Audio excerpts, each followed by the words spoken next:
Top quality और consistent performance के लिए सिर्फ सिल्वर पंप नाम याद रखना।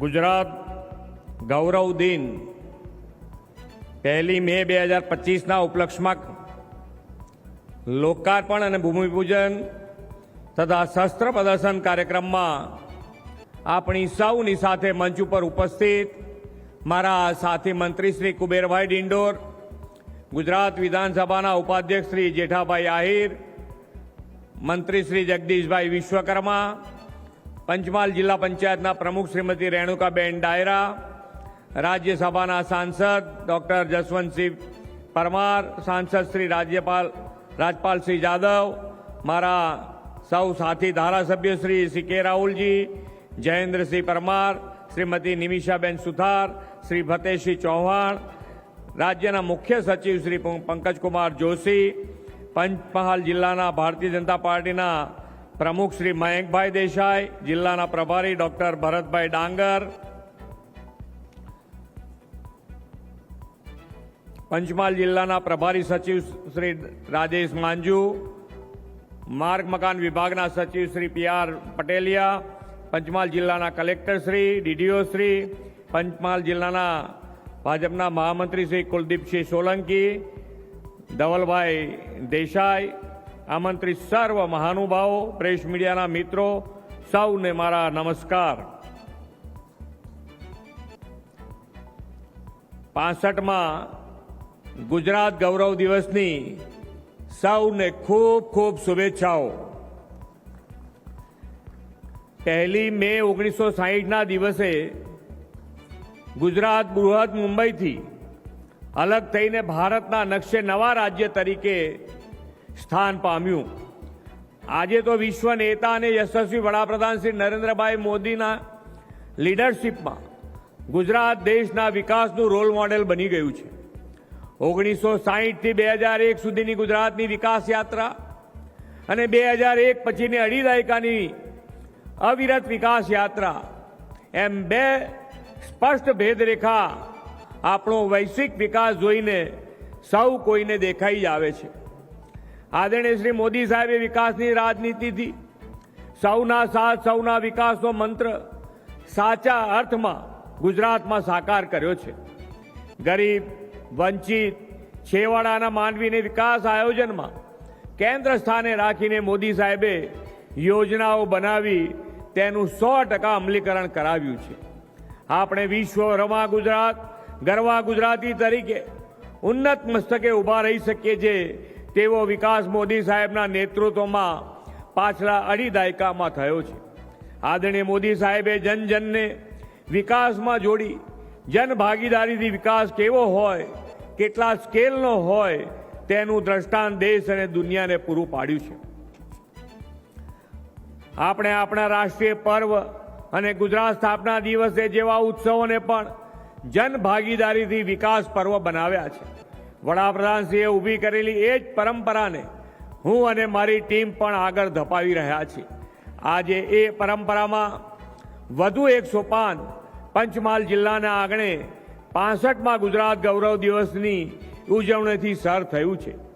પાવાગઢના મહાકાલી માતાના આશીર્વાદથી આજે એક જ દિવસમાં આ જિલ્લાને 644 કરોડ રૂપિયાના 85 જેટલા વિકાસ કામોની ભેટ આપવાનું મને સૌભાગ્ય મળ્યું છે। પહેલા આખા વર્ષમાં જિલ્લાના વિકાસ કામોના કુલ બજેટ જેટલી રકમના વિકાસ કામો તો હવે એક જ દિવસમાં લોકોને આપણે આપીએ છીએ।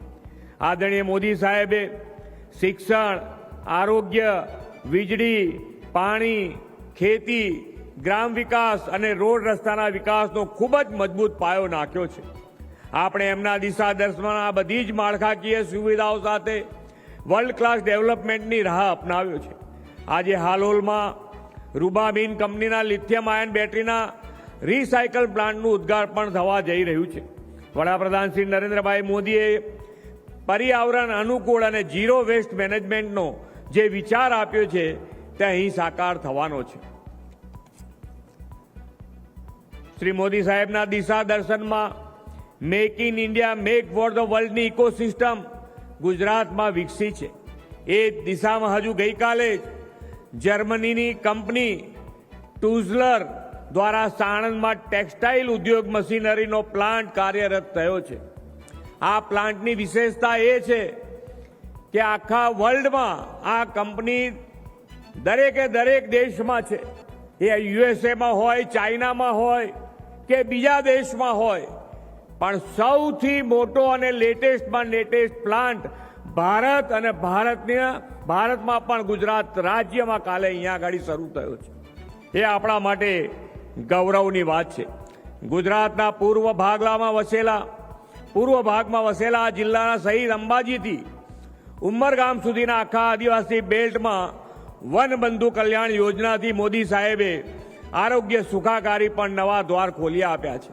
મોદી સાહેબે આ આદિવાસી દીકરા દીકરીઓના ઉચ્ચ અભ્યાસ સાથે આદિજાતિ પ્રદેશના આરોગ્યની સેવાઓ પણ ખાસ પ્રાથમિકતા આપી છે. જિલ્લા મથકે તો સિવિલ હોસ્પિટલ હોય, પણ દૂર દરાજના ગામોના લોકોને ઇમરજન્સીમાં જિલ્લા મથક જવું ન પડે અને નજીકમાં શ્રેષ્ઠ આરોગ્ય સેવા મળે તેવો અભિગમ વડાપ્રધાનશ્રીની પ્રેરણાથી આ સરકારે અપનાવ્યો છે. સામૂહિક આરોગ્ય કેન્દ્રને અપગ્રેડ કરીને 10 જેટલા વિવિધ રોગ નિષ્ણાત ડોક્ટરોની સેવા મળે તેવી સબ ડિસ્ટ્રિક્ટ હોસ્પિટલ બનાવી રહ્યા છે. મોરવા હડફમાં પણ 18.44 કરોડના ખર્ચે 100 બેડની આવી જ સબ ડિસ્ટ્રિક્ટ હોસ્પિટલ પંચમહાલના ગ્રામીણ લોકોની સેવામાં કાર્યરત થવાની જ તેનું આજે આપણે ખાતમુહૂર્ત કર્યું છે. હોસ્પિટલો અને આરોગ્ય મંદિરોની સાથે જ વડાપ્રધાનશ્રીએ સૌના આરોગ્યની સંભાળ માટે યોગથી આયુષ્યમાનનો અભિગમ અપનાવ્યો છે. આયુષ્યમાન ભારત પ્રધાનમંત્રી જન આરોગ્ય યોજનાનો લાભ ગરીબ અને મધ્યમ વર્ગીય પરિવારોને સરળતાએ મળે છે. આખા રાજ્યમાં 4,77,00,000થી વધુ લોકોની આયુષ્યમાન ભારત હેલ્થ એકાઉન્ટમાં નોંધણી થઈ છે. આરોગ્યની સુખાકારી ઉપરાંત આદિજાતિ વિસ્તાર સહિત છે ગ્રામીણ સ્તર સુધી પાકી સડક અને કનેક્ટિવિટી મળે તે માટે વડાપ્રધાનશ્રીએ સુનિશ્ચિત કર્યું છે. તેમના દિશા દર્શનમાં આપણે પણ રોડ નેટવર્ક અને ઇન્ફ્રાસ્ટ્રક્ચર વધુ વ્યાપક બનાવતા જઈએ છીએ. આદિજાતિ વિસ્તારમાં પ્રધાનમંત્રી ગ્રામ સડક યોજનામાં બનાવેલા 171 રસ્તાઓના રિસર્ફેસિંગ માટે 250 કરોડ રૂપિયાના કામોની સૈદ્ધાંતિક મંજૂરી આપણે આપી છે. એટલું જ નહીં, ભારે ટ્રાફિક અને વાહનોની વધુ અવરજવર ધરાવતા રસ્તાઓ માટે હાઈ સ્પીડ કોરિડોર વિકસાવીને વધુ સંગીન કનેક્ટિવિટી આપવાની આપણી નેમ છે. આ વર્ષના બજેટમાં આવા 12 જેટલા ગરવી ગુજરાત હાઈ સ્પીડ કોરિડોર વિકસાવવાનું આયોજન કર્યું છે. પંચમહાલ જિલ્લાના સંતરાપુર મોરવા હડપ રોડને ગરવી ગુજરાત હાઈ સ્પીડ કોરિડોર બનાવવા બજેટમાં 670 કરોડ રૂપિયાની મંજૂરી કરવામાં આવી છે. હાઈ સ્પીડ કોરિડોર બની જશે એટલે અંદાજે 3 લાખથી વધુ ગ્રામીણ નાગરિકોને રાજસ્થાન, માનગઢ, એમપી અને એસઓયુ જવા માટેની સુદૃઢ કનેક્ટિવિટી મળશે. એટલું જ નહીં, કાલોલ બાયપાસને 4 લેન કરવાની કામગીરી માટે પણ 110 કરોડ રૂપિયા મંજૂર કર્યા છે. વડાપ્રધાન શ્રી મોદી સાહેબે એક વાત સ્પષ્ટપણે માને છે કે પાણી જ વિકાસનો આધાર છે. આદિજાતિ વિસ્તારમાં જ્યાં ડુંગરાળ વિસ્તાર છે તેવા ગામોમાં પણ પીવાનું અને સિંચાઈનું પાણી પૂરતા પ્રમાણ મળે તેની ચિંતા તેમણે કરી છે.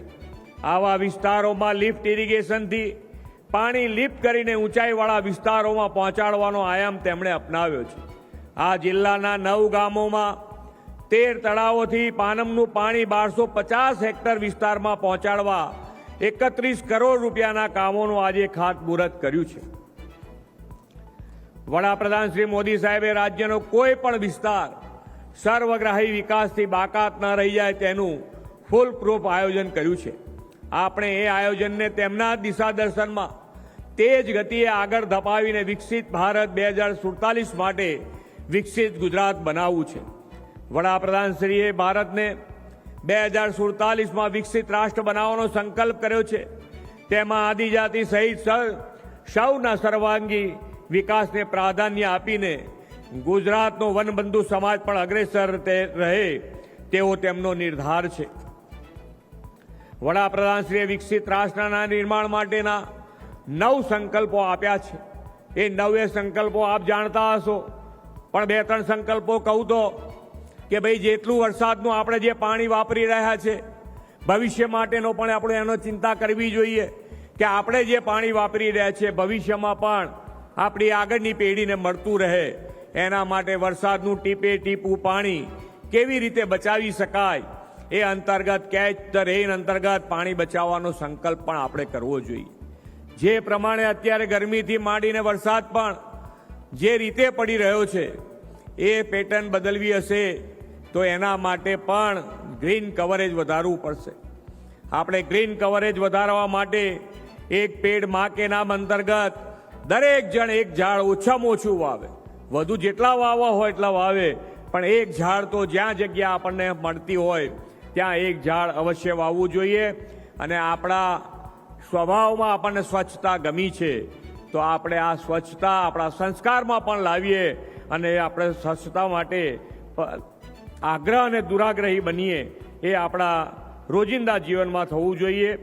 પંચમહાલની ધરતી પર ઉજવાઈ રહેલો આ ગુજરાત ગૌરવ દિવસ આ બધા સંકલ્પો પાર પાડવામાં સૌ માટે પ્રેરણારૂપ બનશે એ અપેક્ષા સાથે વિરમું છું. ભારત માતા કી જય. વંદે માતરમ. જય જય ગરવી ગુજરાત. જોરદાર તાળીથી વધાવીએ, આભાર વ્યક્ત કરીએ માનનીય મુખ્યમંત્રી સાહેબશ્રીનો. આપના પ્રાસંગિક ઉદ્બોધન અને માર્ગદર્શન માટે ખૂબ ખૂબ આભાર.